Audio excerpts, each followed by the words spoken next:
Fratelli e sorelle in Cristo, buongiorno. Oggi con l'aiuto di Dio cercheremo di trattare un argomento importantissimo per il tempo in cui viviamo. E prima di iniziare vi invito a pregare con me. Padre, ti ringraziamo per questo momento. Ti preghiamo di mandare su di noi il tuo Spirito Santo in modo che ti possiamo contemplare come ti sei rivelato in Gesù Cristo, il nostro unico Salvatore. Amen. Il titolo della nostra presentazione, fratelli e sorelle, è Schiavo di Dio. Cosa significa essere schiavo di Dio? Perché questo titolo? Abbiamo notato tramite le notizie, c'è il coronavirus che mette già tanta gente nella paura, la gente non sa più dove mettere la testa. Ci sono guerre di qua, di là, rumori di guerre di qua, di là. E la gente cerca di poter capire cosa è successo, oppure dove stiamo andando, cosa succederà, è la fine del mondo e non la fine del mondo. È bello sapere se è la fine del mondo, se non è la fine del mondo e tutto quanto. Però vorrei attirare la nostra attenzione su un'altra cosa. Perché potremmo anche conoscere tutto in modo molto preciso, ma non essere salvati. Per cosa? Perché, fratelli e sorelle, leggiamo insieme questo versetto in Apocalisse 7 da 1 a 3 scritto: dopo questo vidi 4 angeli che stavano in piedi ai 4 angoli della terra e trattenevano i 4 venti della terra perché non soffiassero sulla terra, né sopra il mare, né sugli alberi. Poi vidi un altro angelo che saliva dal sol levante, il quale aveva il sigillo del Dio vivente, e gridò a gran voce ai 4 angeli ai quali era stato concesso di danneggiare la terra e il mare, dicendo: non danneggiate la terra, né il mare, né gli alberi, affinché non abbiamo segnato sulla fronte con il sigillo i servi del nostro Dio. Forti questi versetti. Ci sono 4 angeli che stanno trattenendo i 4 venti ai 4 lati della terra e ricevono il comando di non lasciare, di trattenere ancora i venti finché i servi di Dio vengano sigillati sulla fronte. Quindi chi è colui e chi sono quelli che scapperanno, che camperanno al danneggiamento o ai danneggiamenti, se si dice così in italiano? Sono quelli che avranno il sigillo di Dio sulla fronte. Quindi possiamo anche conoscere le cose in modo molto preciso, conoscere tutta la sequenza di tutta la storia, però comunque essere perso, perché non abbiamo ricevuto il sigillo di Dio. Chi riceve il sigillo sono i servi di Dio. E chi sono i servi di Dio? Questo è lo scopo del nostro studio di oggi. In realtà quando si parla di servo, la parola servo è una parola che mette un po' a disagio, perché essere schiavo di qualcuno è non fare quello che piace a te, perché il servo in realtà fa quello che piace al suo maestro. È così il servo. E possiamo notare che ci sono 2 tipi di schiavitù molto diverse, perché il mondo vede la schiavitù in un certo modo e Dio vede la schiavitù in un certo modo. Nella parola, quando si dice servi di Dio,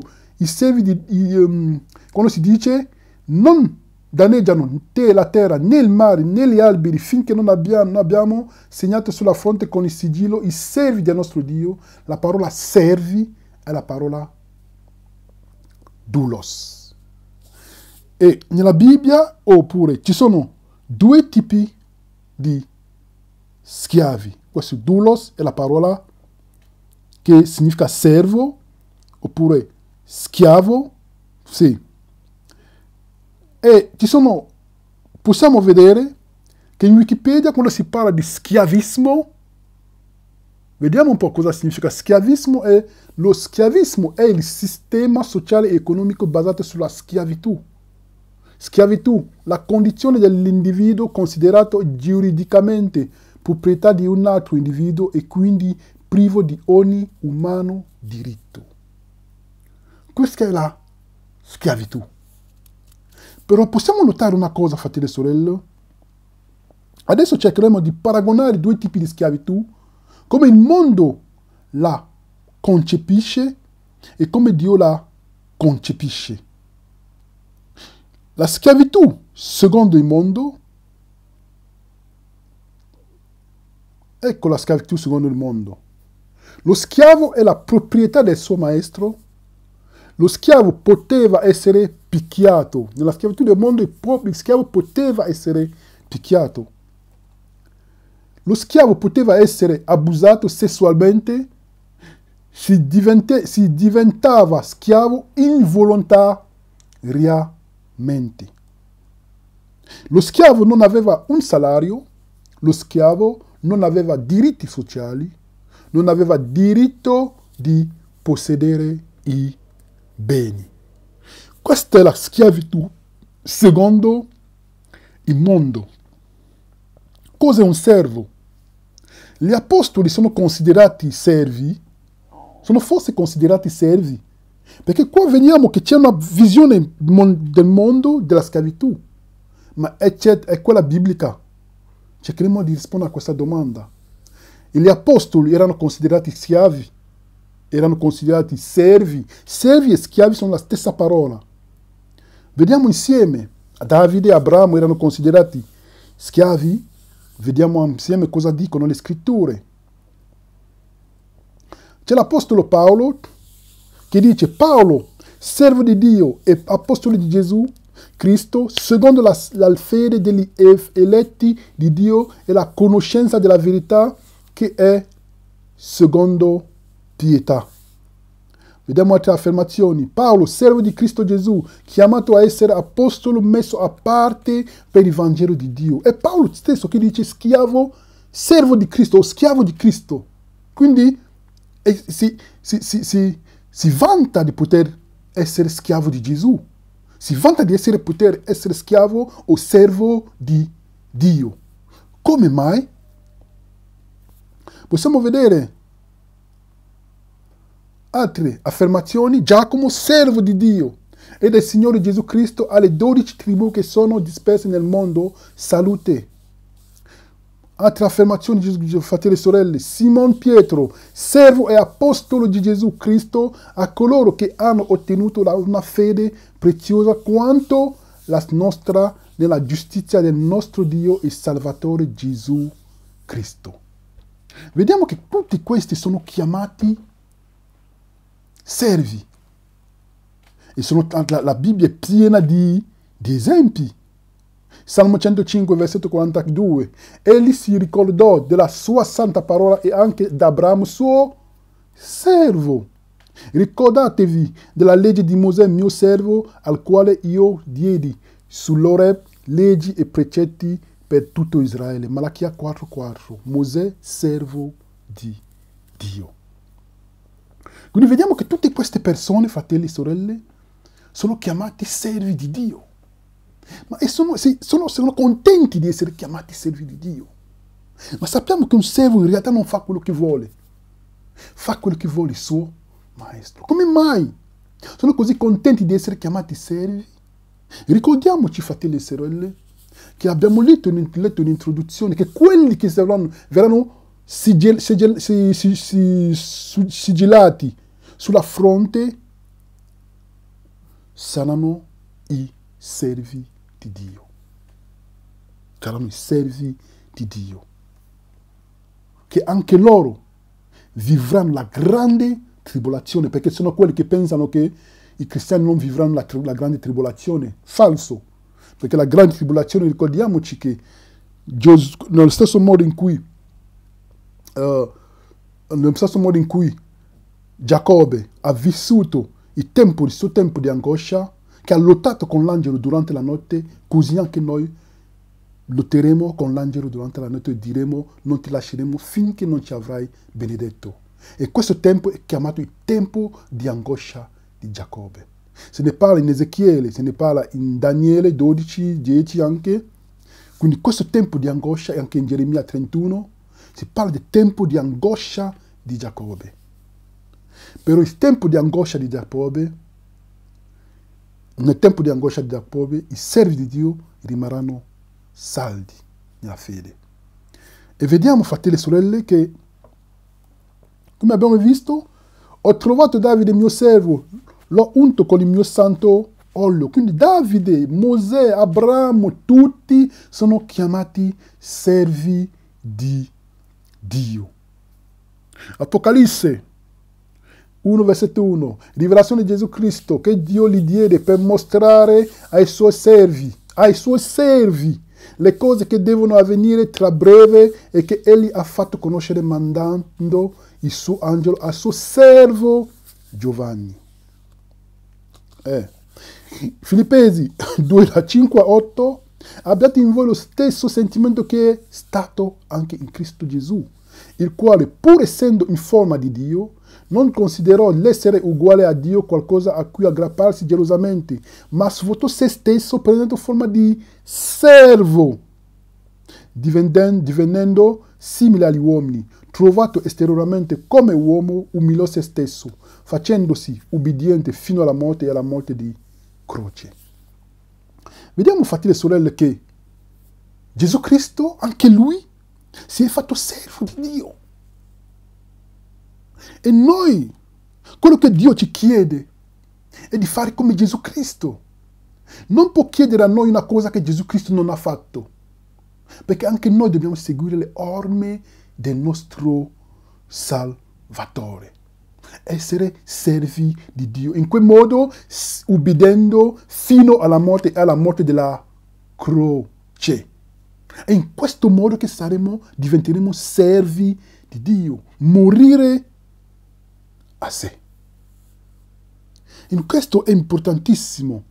Possiamo vedere tutto quello che accade, ma la domanda che ci dobbiamo porre è questa. Se Gesù torna oggi, potrei essere chiamato servo di Dio?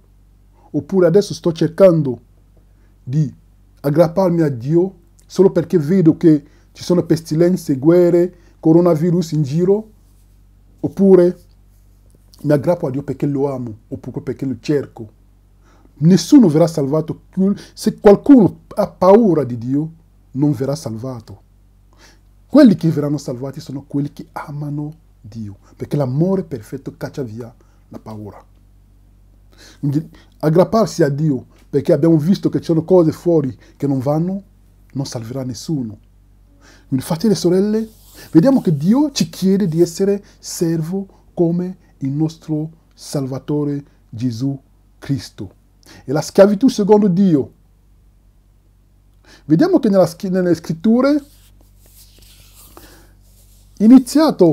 la schiavitù nelle scritture era iniziato, oppure, come dire in italiano, era iniziato, oppure come si può dire, diciamo così, è iniziato dallo schiavo. Quindi è lo schiavo che prende su di lui la responsabilità di poter diventare schiavo, è l'uomo che prende su di lui la responsabilità di poter essere schiavo di qualcun altro. La schiavitù era volontaria, lo schiavo non poteva essere picchiato dal suo maestro. Lo schiavo era libero il 7° anno dopo aver restituito oppure no il debito. In 1 Giovanni 14, versetto 8 si dice: Dio è amore, l'amore chiede la libertà. L'abbiamo scritto qua: Dio è amore, l'amore chiede la libertà, perché non ci può essere amore senza libertà. E questo è proprio il carattere del nostro Dio. Quindi vediamo che il fatto che Dio sia amore non può combaciare con la schiavitù del mondo. Possiamo vedere in Levitico 25, versetto 25, è scritto: se uno dei vostri diventa povero e vende una parte della sua proprietà, colui che ha il diritto di riscatto, il suo parente più prossimo verrà e riscatterà ciò che suo fratello ha venduto. Nel Levitico 25, 47 a 49 è stesso pensiero. Quindi quando qualcuno vendeva tutta la sua proprietà, allora colui che aveva il diritto di riscatto era qualcuno del più, il suo parente vicino. Lo poteva riscattare. E poi dopo poteva anche scegliere se era rimasto in buon accordo con il suo maestro, decidere di rimanere con il suo maestro, sulla volontà, la sua propria volontà. È proprio diversa dalla schiavitù del mondo. Adesso capiamo un po' perché perché Paolo e tutti gli altri si richiamano, si considerano servi di Dio, perché vediamo che la schiavitù con Dio è tutta un'altra cosa. E qual è il progetto che Dio ha per noi? La Bibbia condanna colui che picchia uno schiavo. Possiamo vedere in Esodo 21, 26, 27. Se uno colpisce l'occhio del suo schiavo o l'occhio della sua schiava e glielo fa perdere, li lascerà andare liberi in compenso dell'occhio perduto. Se fa cadere un dente al suo schiavo o un dente alla sua schiava, li lascerà andare liberi in compenso del dente perduto. Vediamo la differenza, che lo schiavo non poteva essere picchiato, non è la schiavitù del mondo. Altre considerazioni nella Bibbia, in Esodo 21, versetto 16. Chi rapisce un uomo, sia che poi lo abbia venduto, sia che lo tenga ancora prigioniero, deve essere messo a morte. Esodo 21, da 2 a 6. Se compri uno schiavo ebreo, egli ti servirà per 6 anni, ma il settimo se ne andrà libero senza pagare nulla. Senza pagare nulla. Se è venuto solo, se ne andrà solo. Se aveva moglie, la moglie se ne andrà con lui. Se il suo padrone gli dà moglie e questa gli partorisce figli e figlie, la moglie e i figli di lei saranno del padrone e egli se ne andrà solo. Versetto 5. Ma se lo schiavo fa questa dichiarazione: io amo il mio padrone, mia moglie e i miei figli, io non voglio andarmene libero, allora il suo padrone lo farà comparire davanti a Dio, lo farà accostare alla porta o allo stipite. Poi il suo padrone gli forerà l'orecchio con una lesina e egli lo servirà per sempre. Vediamo che la schiavitù di cui parla Dio nella sua parola non ha niente a che vedere con la schiavitù del mondo. Quindi Dio giudica chi tratta male un uomo in Esodo 20. Lo schiavo aveva anche diritto al riposo. Anche in Colossesi 4, versetto 1, Esodo 23, versetto 12. Tutte queste, fratelli e sorelle, tutto questo per fare vedere che lo schiavo aveva dei diritti.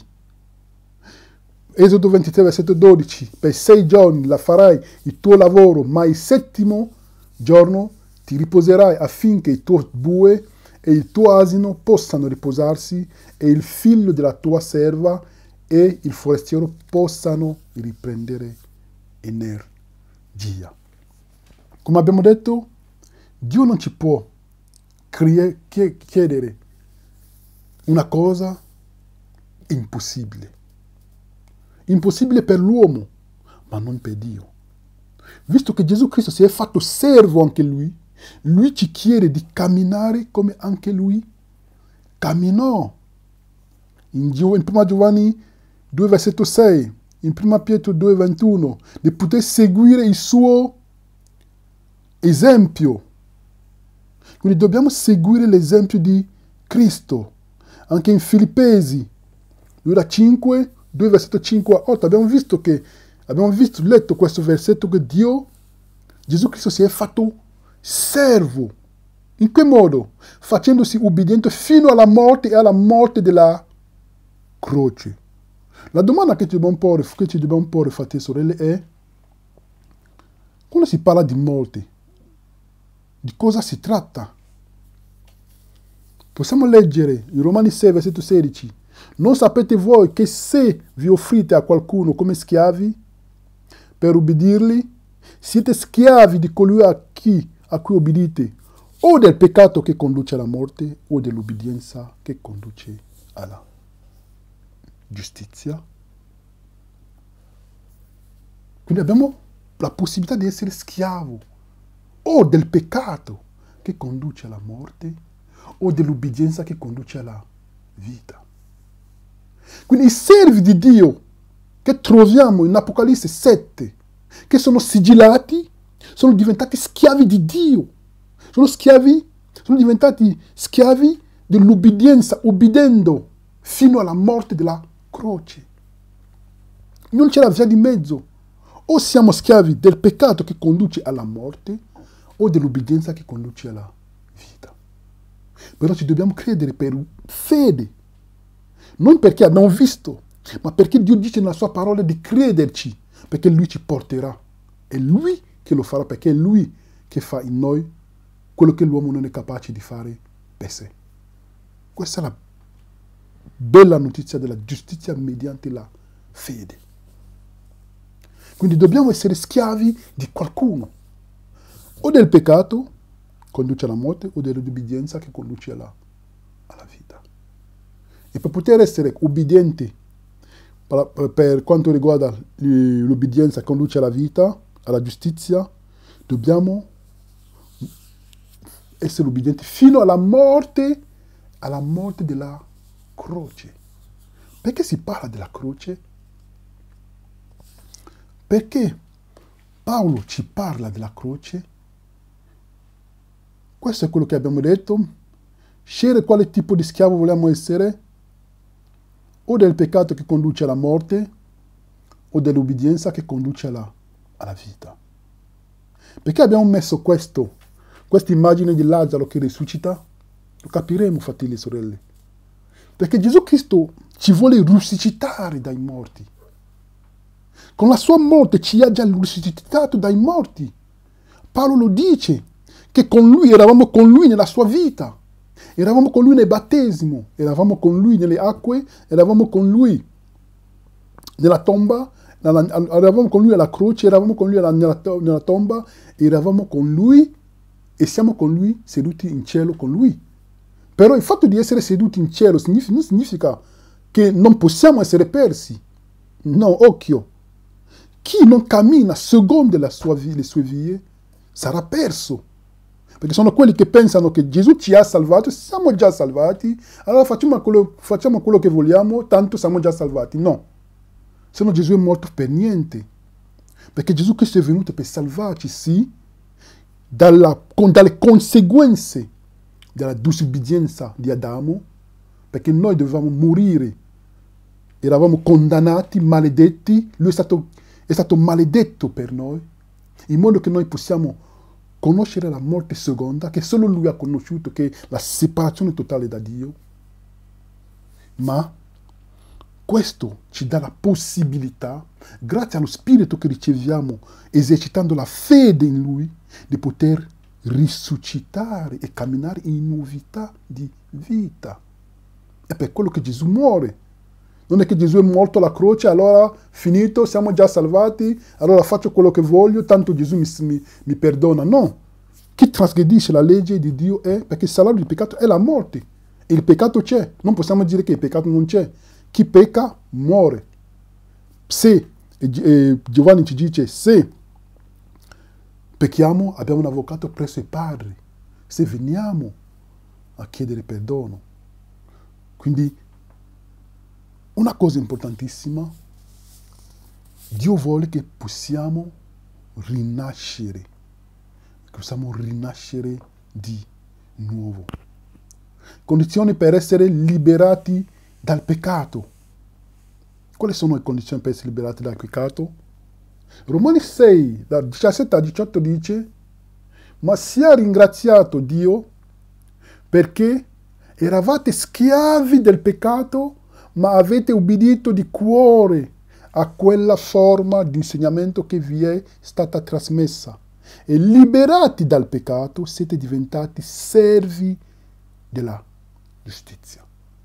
Liberati dal peccato, dalla morte di Gesù Cristo alla croce, siete diventati servi o schiavi della giustizia.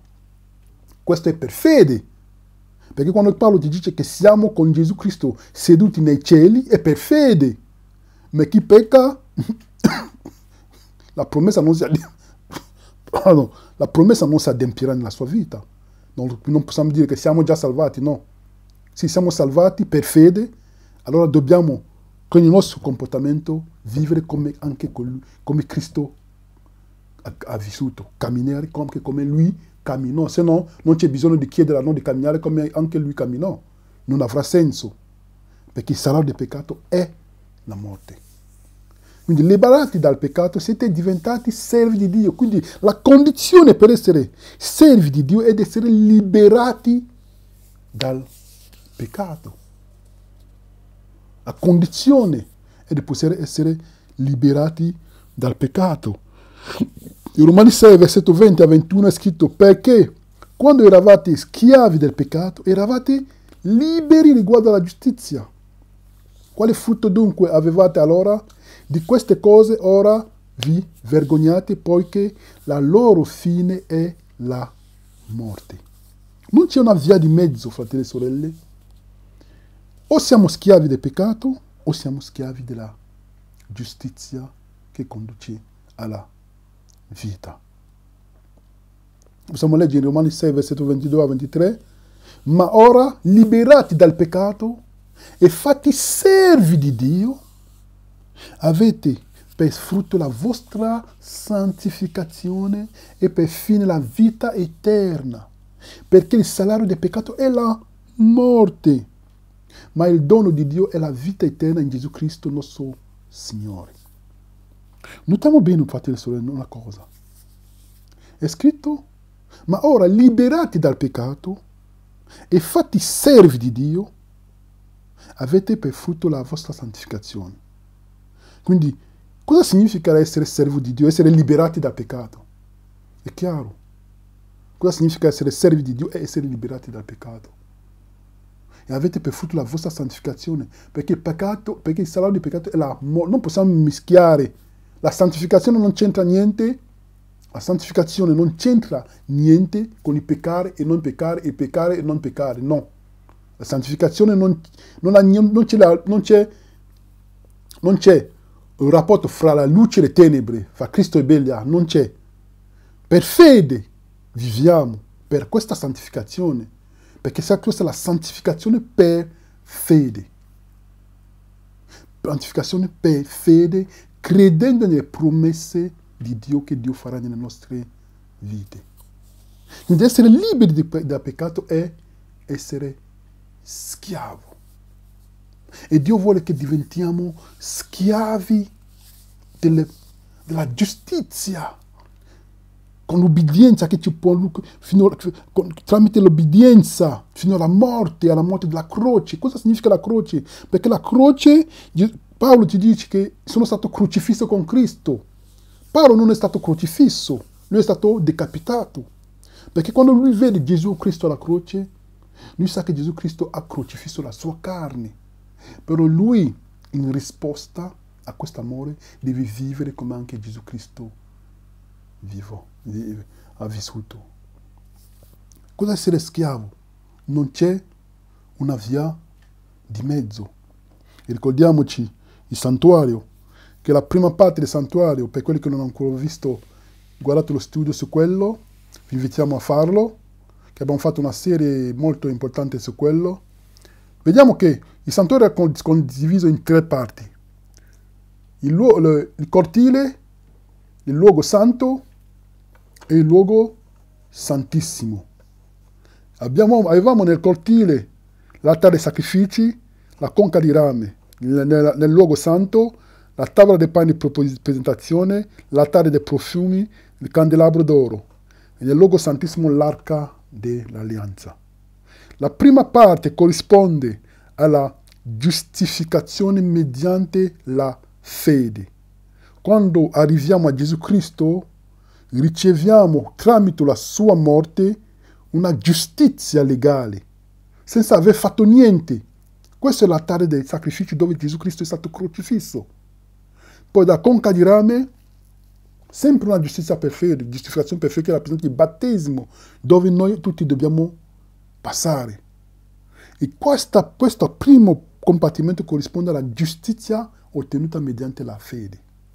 E vediamo che è scritto nelle scritture che noi, nell'altare dei sacrifici, dovremmo in realtà essere morti a noi stessi. Perché nello stesso modo in cui Gesù Cristo è stato crocifisso e che è stato risuscitato dai morti, la morte non ha più potere su di lui in Romani 6.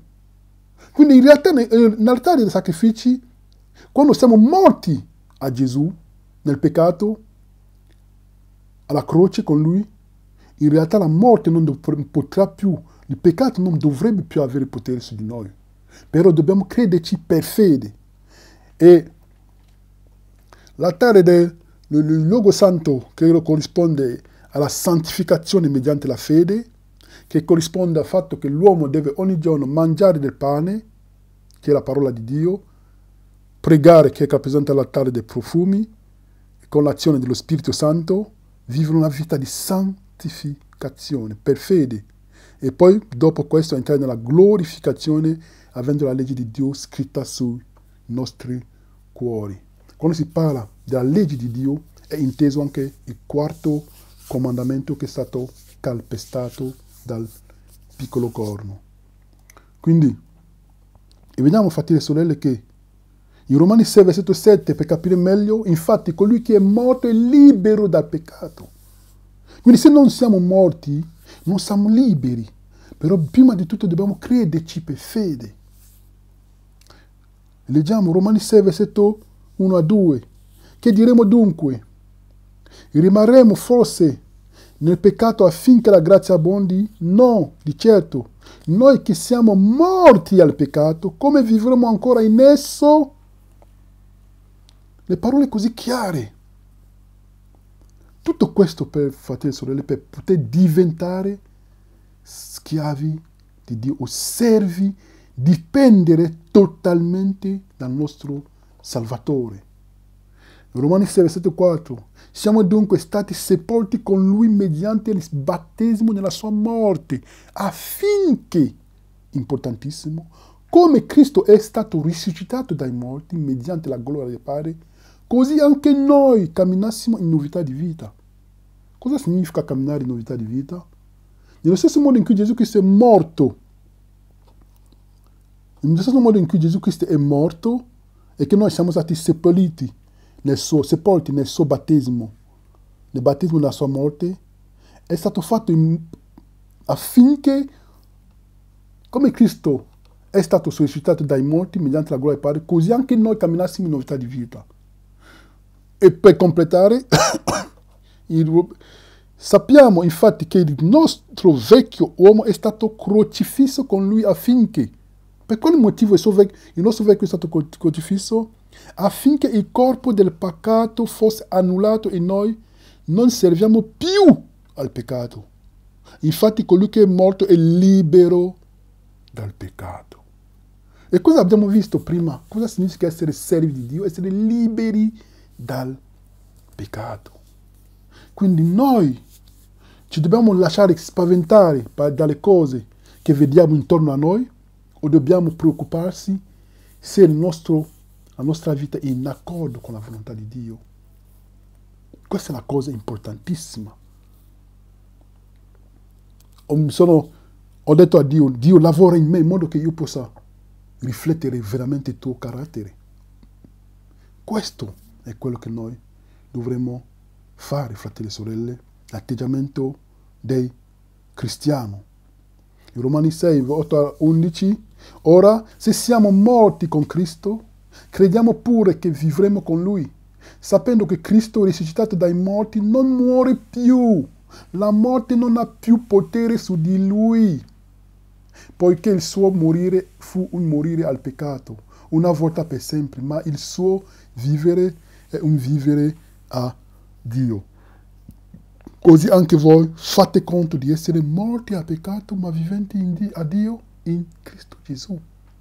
Quindi nello stesso modo in cui Gesù Cristo risuscitato dai morti, la morte non può più avere potere su di Lui, il peccato non avrà più potere su di noi.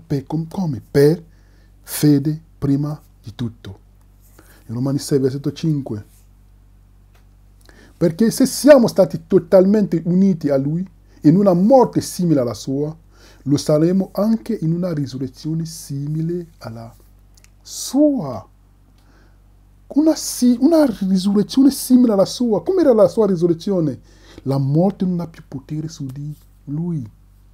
E come sarà la nostra risurrezione simile alla sua? Il peccato non avrà più potere su di noi. È il progetto che Dio ha per ognuno di noi, affinché possiamo essere liberi dal peccato e possiamo essere schiavi o servi di Dio. Perché schiavo di Dio, servo di Dio, fa tutto quello che piace a suo maestro. Perché abbiamo visto che Dio è un Dio d'amore. L'amore viene con la libertà. Dio non ci costringe. Quando Paolo dice che l'amore di Dio lo costringe, è perché lui è mosso dall'amore di Dio che lo spinge a proclamare il Vangelo. Non perché si sente in prigione, no.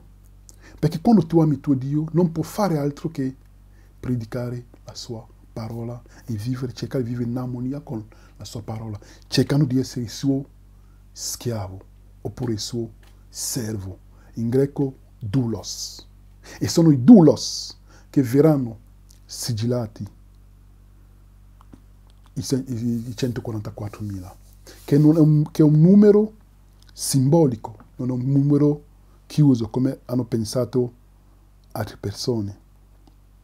Quindi abbiamo letto questo versetto e abbiamo visto stati innestati, quindi perché se siamo stati totalmente uniti a Lui in una morte simile alla sua, lo saremo anche in una risurrezione simile alla sua. In Romani, nella Diodati, è scritto perciò che se siamo stati innestati con Cristo alla conformità della sua morte, certo lo saremo ancora a quella della sua risurrezione. Innestati significa piantati. Se siamo stati piantati come Lui, ricordiamo che Lui dice, lui si paragona al Gesù Cristo quando Lui parla, il grano che deve essere seppellito, che se il grano caduto per terra non muore, non può portare frutti. E il frutto che porta il grano siamo noi, perché Gesù Cristo muore, è seppellito, risuscita e dà dei frutti. I frutti siamo noi. Il frutto è identico al grano. Il frutto è identico al grano. Quindi la versione Diodati è più accurata, che dice se siamo stati innestati con Cristo nella conformità della sua morte, quindi piantati, allora risusciteremo come Gesù Cristo e potremo dare del frutto come Gesù Cristo, perché questo frutto lo troviamo in Apocalisse 14, i 144.000 che sono il frutto, perché Gesù è stato, che sono la primizia, perché Gesù si è fatto primizia di questo popolo, di questi 144.000. Quindi, fratelli e sorelle, noi in questo periodo siamo chiamati ad essere schiavi di Dio, non dipendere da noi. Perché in realtà, fratelli e sorelle, non possiamo fare niente di buono, perché in noi non c'è niente di buono. È una bellissima notizia per noi, perché colui che viene contro di noi è Satana. Chi di noi può combattere Satana? È una bella notizia che dobbiamo essere dipendenti totalmente dal nostro Dio, dipendenti totalmente, perché è Lui che combatterà per noi. Quindi, fratelli e sorelle, Questa è solo una piccola raccomandazione per ognuno di noi, in modo che noi possiamo, in questo periodo, cercare di poter rispondere a questa domanda. Allora, se Gesù torna oggi, sarò degno di essere chiamato schiavo di Dio? Avrò il nome di Dio vivente scritto sulla mia fronte? Perché gli angeli trattengono ancora i 24 venti, ma verrà il momento che i 20 verranno rilasciati. Verrà il momento in cui i 20 verranno rilasciati e quelli che scamperanno sono solo quelli che avranno il sigillo di Dio sulla fronte. E con questo, fratelli e sorelle, e questa gente che scamperà sono i servi di Dio o gli schiavi di Dio. Doulos, basata sulla libertà, perché Dio è amore. Amen.